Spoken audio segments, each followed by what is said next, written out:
Hi, you guys. Hello.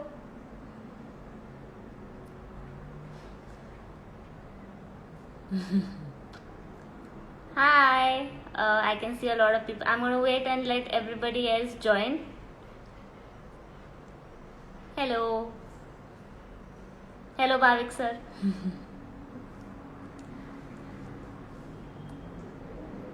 Hello, hello. Hi.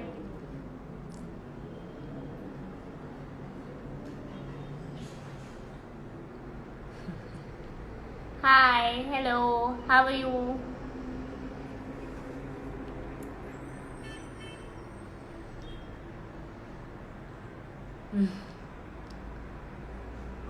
Hello. We are going to wait for 2 minutes and then I'll start talking. Hello, hi, hello everybody. Hi, Pranali. Hello.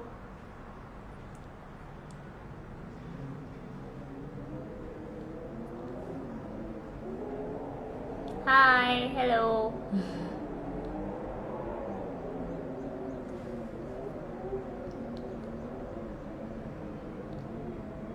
Hi, Asavari, he is very good.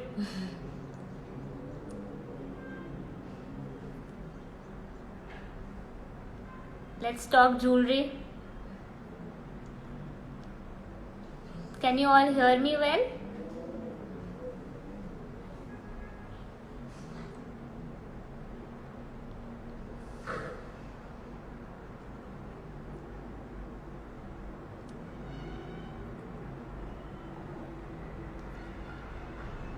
Okay, so I'm going to start. Hi, my name is Sonali and I have been teaching at INSD for quite some time now. I'm a jewelry designer by profession. I have done my masters in jewelry from London.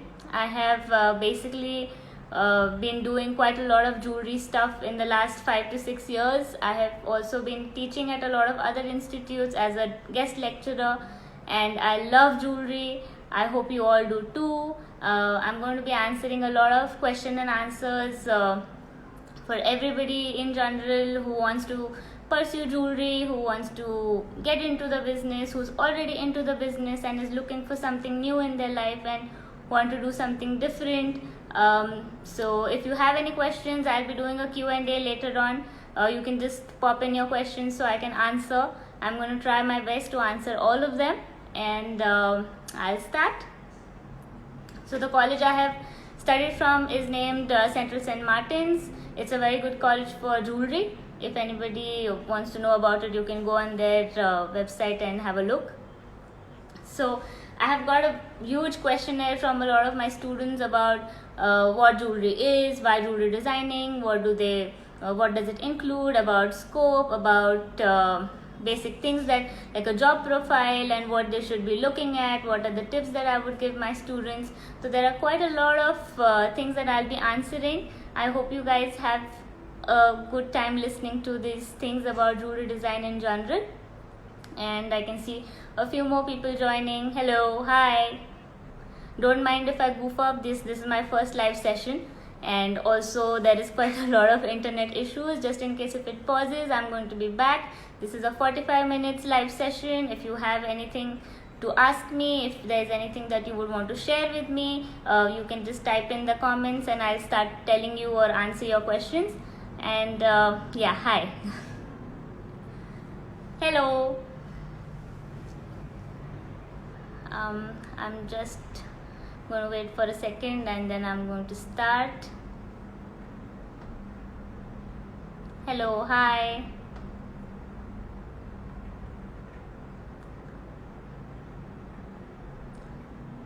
So yeah,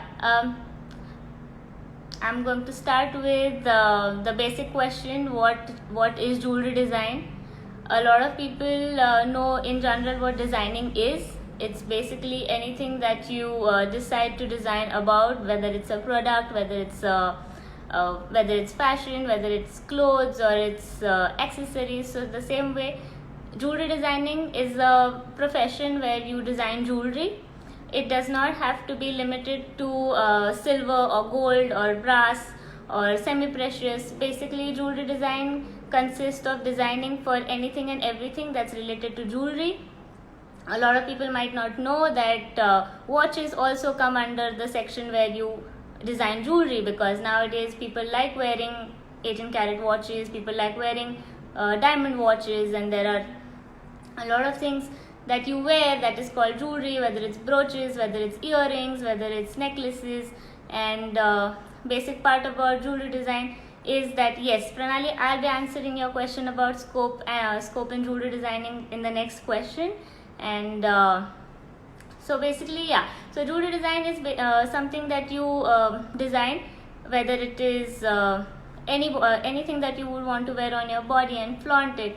It can be earrings, it can be necklaces, it can be rings, it can be watches, it can be your mangtika, it can be your bracelets and whatnot, and so on further. There is no stopping to what you want to wear and what you want to flaunt. Let's talk about scope. So the scope for a jewelry designer is so I'll talk about how your subjects are divided. The first part is obviously designing, where you start drawing and where you start understanding the principles of design, and you talk about balancing a particular piece, you talk about symmetry, and you talk about asymmetry. So when you go further, you start talking about you start learning gemology, and you start learning diamond grading, and you start learning manufacturing. So there's quite a lot of scope that comes into jewelry designing as a field later when you start studying. You can, if you a lot of people who like jewelry but are not very keen on getting into the design part of it, get into diamond grading and do get into gemology as a field, get into manufacturing, because they like making stuff and they have a very good sense of just in general about how the gold weight is supposed to be, what kind of settings you use in a jewelry piece, what kind of diamonds and what kind of gems you would want to use. With gemology, again, what happens is you can also think of becoming a gemologist, because you are more into colors and more into what the minds are giving you, what the gemstones are meant for, and how would they look on a body, on a particular piece of jewelry. And then there comes diamond grading as a scope, is where you start grading diamonds according to their size, their carat, their color, and so on.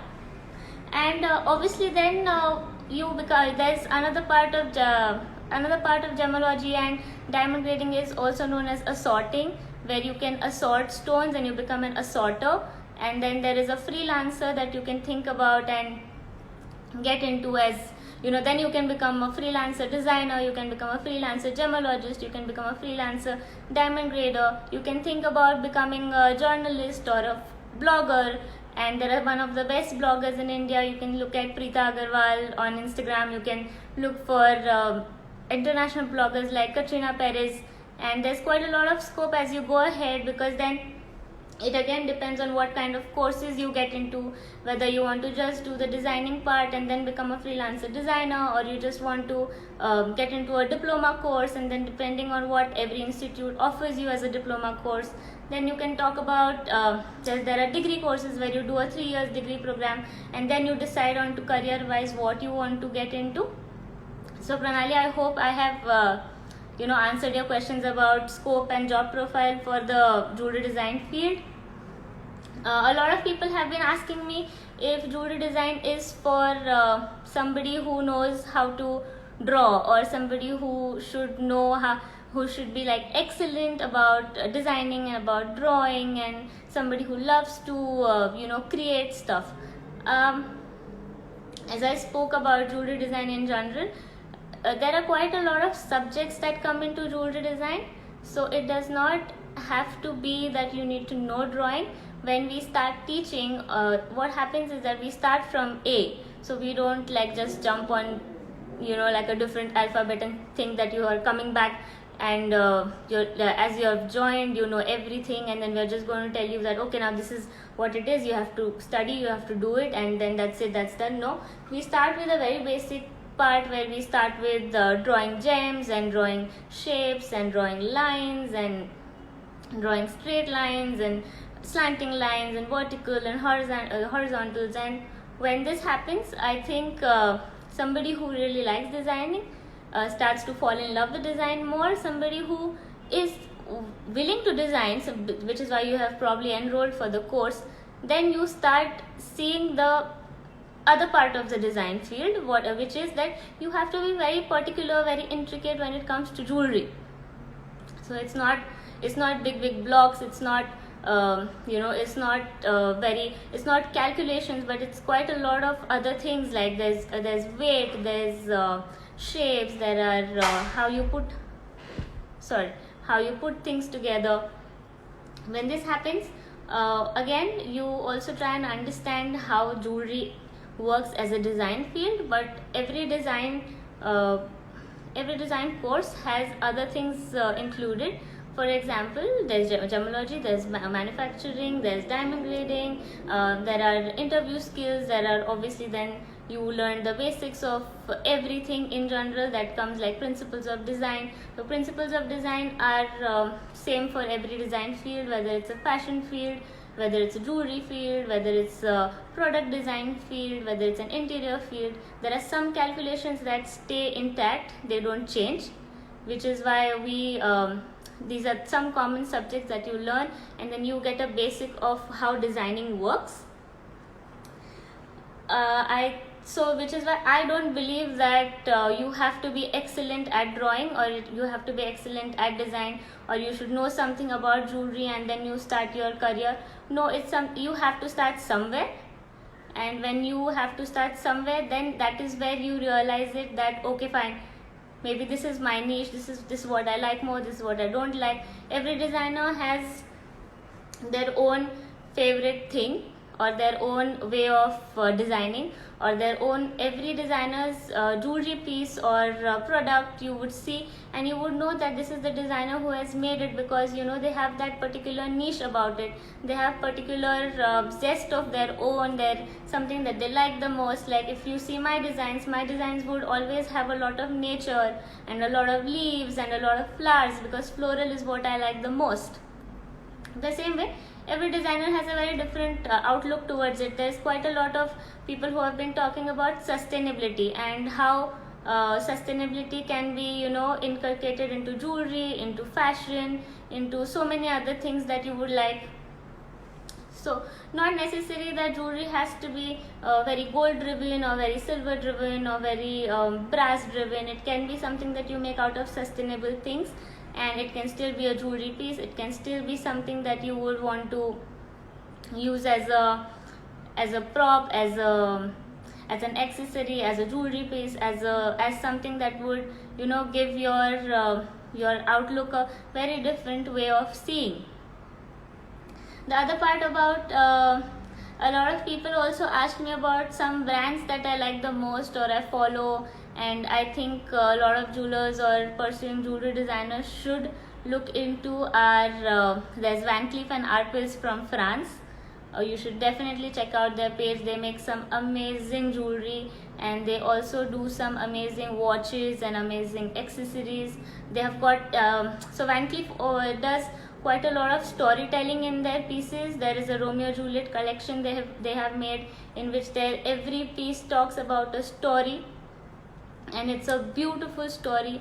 It's something that usually we don't see, because we have not seen that side of the jewelry piece, where a jewelry is trying to tell you something, where a jewelry is trying to tell you an entire story about something. So you can go look at Van Cleef & Arpels. You can see Amrapali from Jaipur. Oh my god, I love their stuff. They're amazing. They have some amazing and beautiful jewelry pieces. They have got two different brands. One is completely for jewelry as traditional one, and the other one is called Tribe Amrapali, that they have done for silver. A lot of designers who are pursuing to get into jewelry, I have a few tips for you. Hello, hi. I have a few tips for you, and these tips are something that should take you ahead. And one of the first tips is that you should definitely read a lot. You should follow quite a lot of other designers. You should read what the bloggers have got to say about designs. You should constantly know what are the exhibitions that are going on. You should constantly know what are the competitions that are going on, not just in India but worldwide. I would suggest you people to whether I would definitely tell you guys to go through quite a lot of bloggers and websites and read about these people. Look at what are there. If you are pursuing to look for somebody who wants to basically apply for a job, or you want you really like and idolize a brand, you idolize a designer, I think you should know A to Z about these people. You should try and work on yourself, how you want to put yourself ahead in the brand. I always tell my students that you need to know how to talk, you need to know how to present yourself, you need to have a very good portfolio, you need to have something that you can talk about your portfolio. I'm going to say a few things about when it comes to portfolio, is that your portfolio needs to speak for you.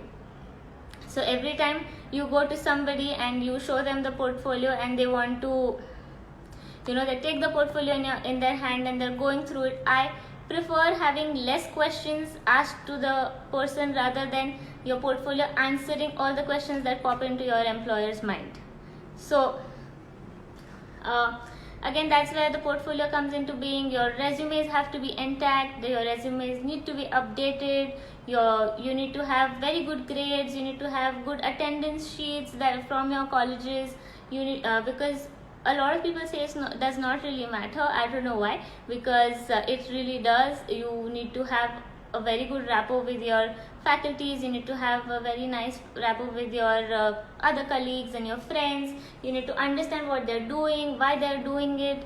Try and learn to question things, try and learn to ask people that, if they are doing something, why are they doing it. Try and see with Instagram and Facebook going on aboard to so many different things about jewelry, or whatever field you guys are from who are watching, you can always DM people and ask a few questions. If you're lucky enough, they're probably going to reply. Most of the people do reply, most of the people do answer your questions in the comments. Try and ask, don't get scared of like maybe somebody is not going to reply. Maybe they will, and why not? If the question is relevant, definitely. I think I've probably missed a question there.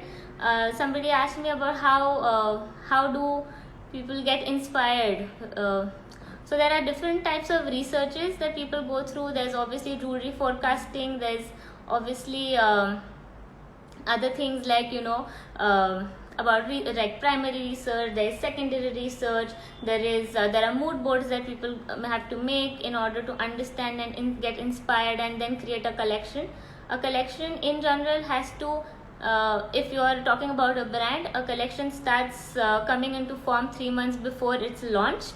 So 3 months before people actually start working, they have been given a particular name for the collection. For example, my next collection is going to be a summer collection. So what does my summer collection include? Probably flowers, probably nature, probably my next collection would probably even be Corona. And then what? So if it is Corona, if it's COVID-19, then I have to research about COVID-19. I have to see what are the things that I can make, or I can talk about, or I can spread awareness through. And then that is how I slowly get into jewelry. And so it starts from a very primary research in general, that you talk about what happens, what is it, and then you start brainstorming. Then you also start writing smaller words and then mind mapping them. So there are quite a lot of other ways to do or get inspired from. There is the major one that I feel I get inspired from is by observation. I love observing intricate forms. If I'm traveling, I would probably be clicking pictures of very tiny forms, probably designs on the gate, designs on the window, designs on the on a kurta or on a curtain. And then my friends keep telling me that why, but then it sort of helps me when I'm designing a different collection. Somebody asked me what all brands I have worked for. I'm sorry, I can't answer your question here because it becomes a matter of privacy, but I have worked for quite a lot of brands. I'm still doing quite a few freelancing projects.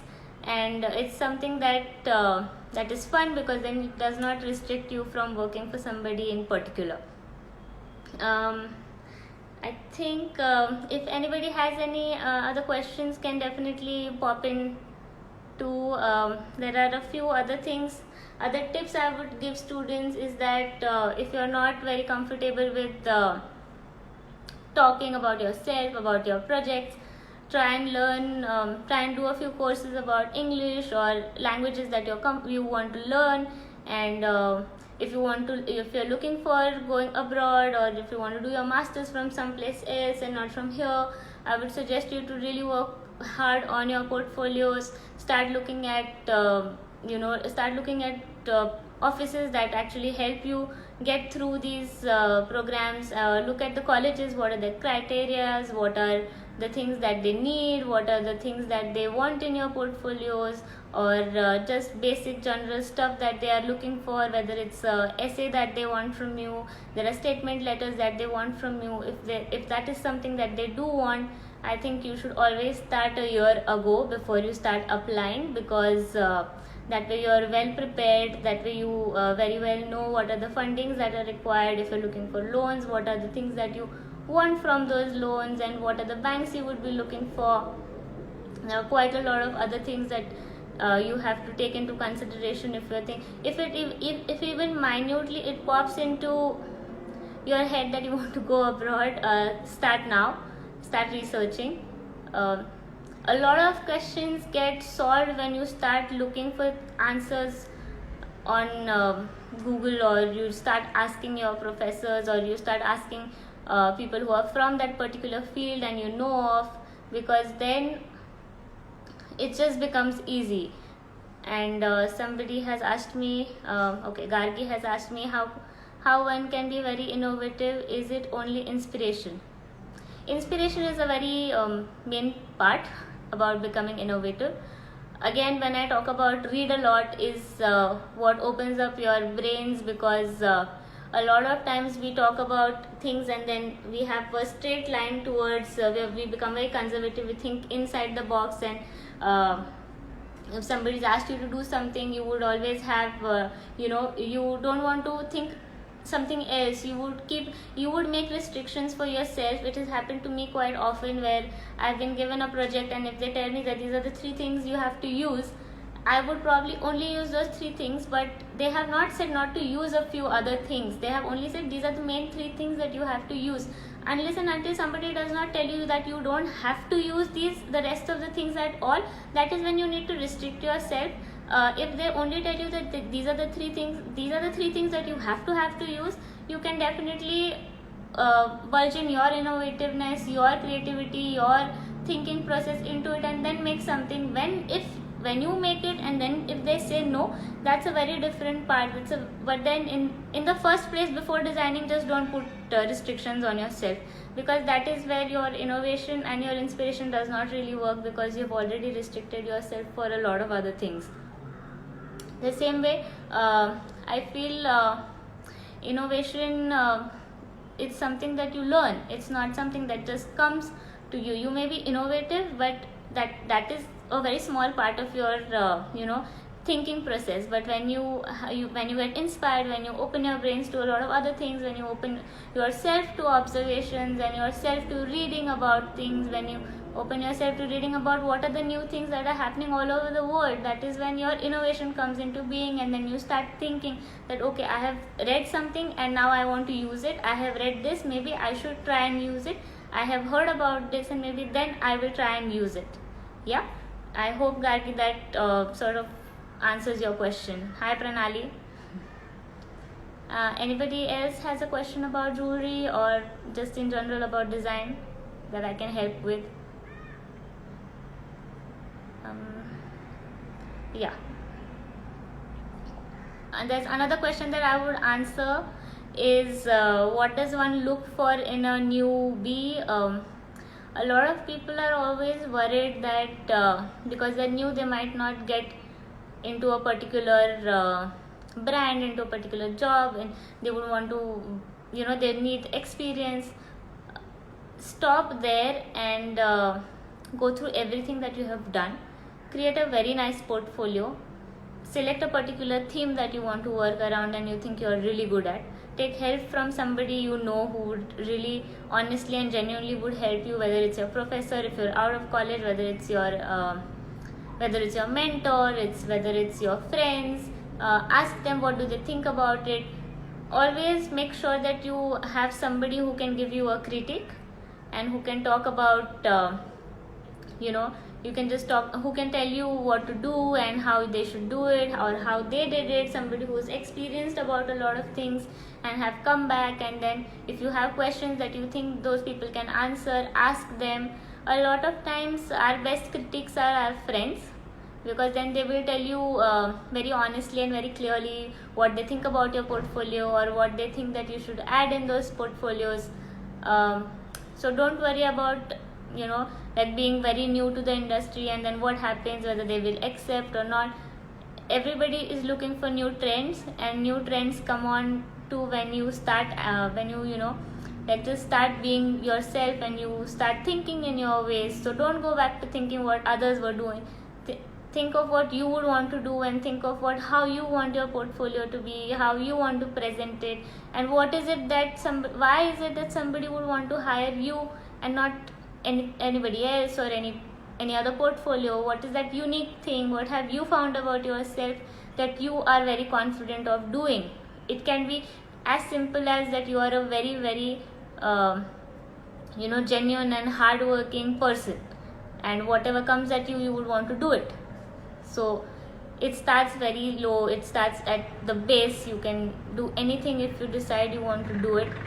This is my final advice to all the newbies in general. Any other questions?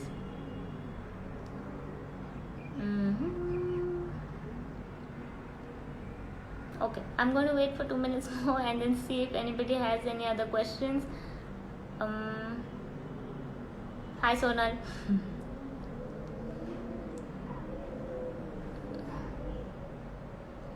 Hi Brina. Yeah, so so basically Brina is asking that what do I do when I have a creative block? Oh my god, there are quite a lot of times that I have had creative blocks because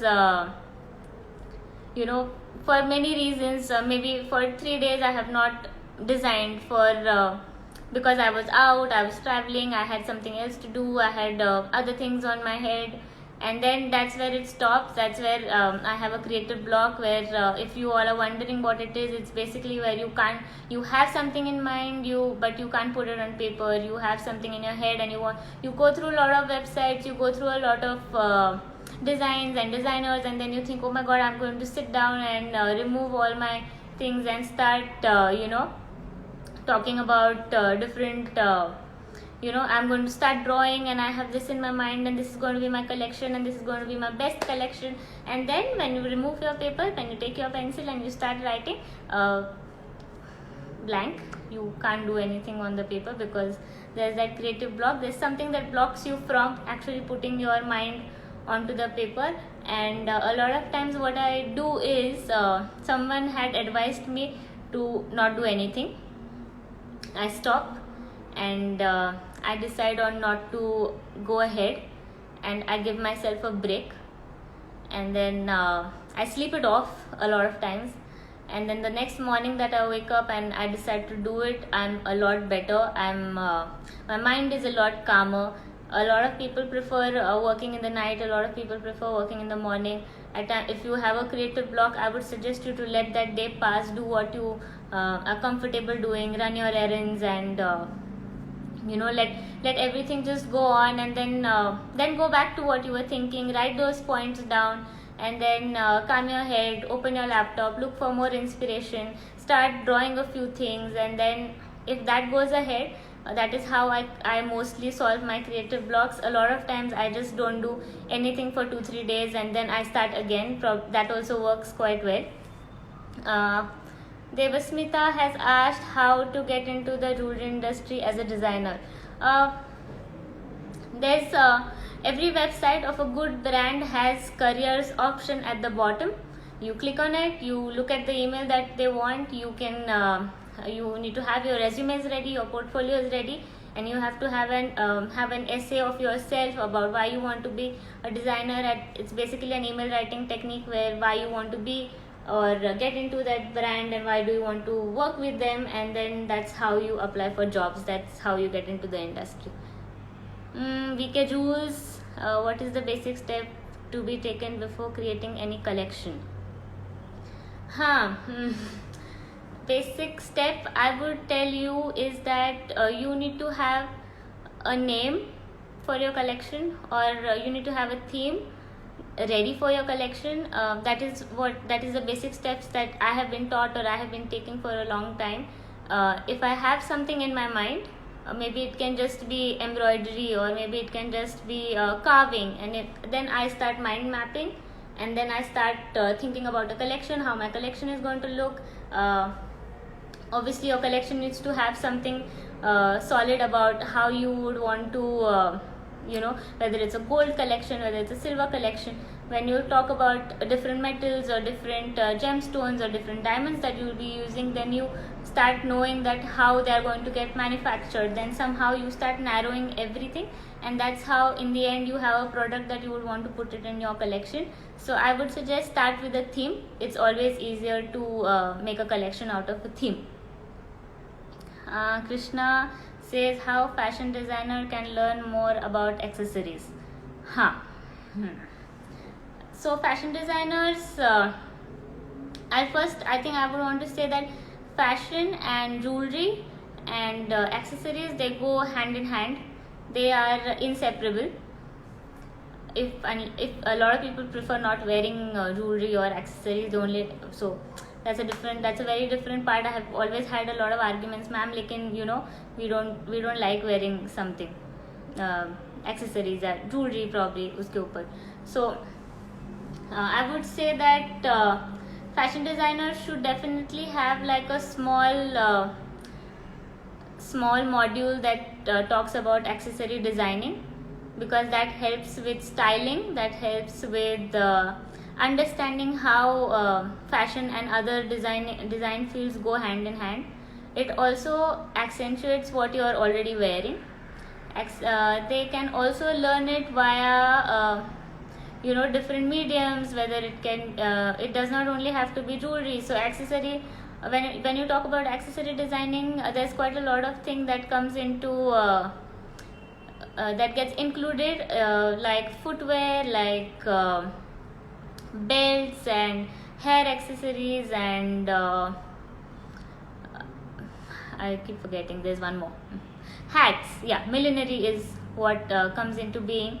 And so because when it comes to accessories, I feel that there should always be a module with fashion, and the students need to be told why it is necessary to learn about it, and why does it help a fashion designer, how would it help a fashion designer when they know about accessory designing more. I hope I answered your question, Krishna. And Kasturi is saying, ma'am, can you suggest some sites in design industry to take inspiration from? I would want to know, are you looking for jewelry websites, or you're looking for in general design websites? There is Behance. They have a lot of students and designers upload their portfolios. It is something that you can get inspired from. Please make sure that it's an inspiration and not a copy, because there's a very thin line, and usually a lot of people just sort of forget about where the inspiration ends and where the plagiarism begins. Again, I can tell you that there are bloggers like Preeta Agarwal and Katrina Perez and for jewelry, which you can look into. You can also look into, you can go through Pinterest. I think Pinterest has one of the most wide search engine where you can look for anything that is related to design and any design industry, and it gives you websites and web links which you can click, and then you can go on to a new website completely, and you can start looking at that. Make sure you know what you are searching for. If you're looking for a product, for a particular product, for a particular jewelry piece or anything, I think your search words need to be very, very particular, in which makes it very appropriate for you to get the content that you're looking for. You're welcome, VK Jules. Anybody else has anything to ask me?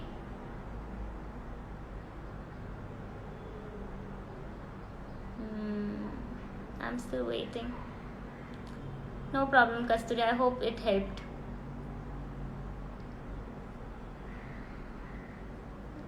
Yeah.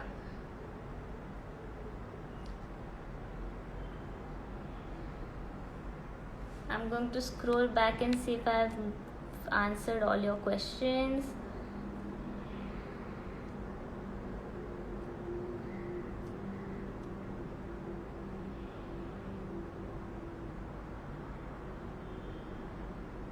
Yeah.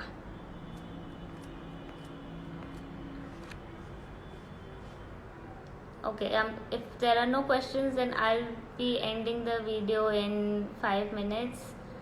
I'm going to wait and see if you guys have any other stuff you want to ask me.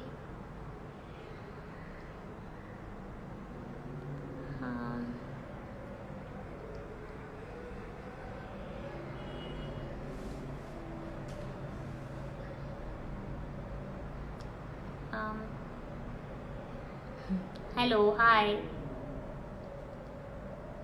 Okay, Namrata is asking what are the things that one should know to join the international jewelry market. You need to have some experience wherever you have been staying or wherever you have studied, or like some experience as a designer would help a lot. You have to have a very good portfolio. I'm always going to keep stressing on portfolios because that is what speaks for you. That is something that would help you to understand what every industry needs or what your industry needs, and then accordingly you can go ahead and plan for another industry you're trying to get into. International jewelry market is a very different market from ours because the technology is way ahead. They have their jewelry is not very investment purpose like, so they have more modern and very intricate and a very thin approach to so there's I'm going to answer your question also, VK Jules. So there's obviously a very different approach to getting into an international jewelry market, is because they have their thinking process and their in general, if you see and compare their designs and their jewelry pieces to ours, you will see a lot of difference, because like how people differ from every country and every city to city. That's the same way how your jewelry is also going to differ, because the kind of clothes that they wear, the kind of environment that they are into, so that is also something that inspires their jewelry market. So you need to know what market you want to get into. International market is a very wide term to use. If you are planning to get into the UK market or into the US market or into the European market, that is then you narrow your research and then you read more about it. You need to know their jewelry history, what have they come from, what are they doing, what are the clothes that they wear, what are the seasons that they have, and what kind of atmosphere do they have. In that kind of an atmosphere, do they like to wear everyday jewelry or do they like to wear occasional jewelry? And if it's an occasional jewelry, what kind of designs do they like? So there's quite a lot that you will have to look into before you think of getting into a particular market. Then you need to include all these things in your portfolio and make a different portfolio for that particular market, and then start applying for jobs. VK Jules, yes, of course, there is jewelry related courses in INST. I am their faculty, in fact, and so we have diploma courses, we have bachelor's courses, and we have master's courses. If you are interested, you should definitely get in touch with somebody from our team, and we will definitely give you a DM after the live session. Any other questions? Namrata, I hope I answered your question pretty well.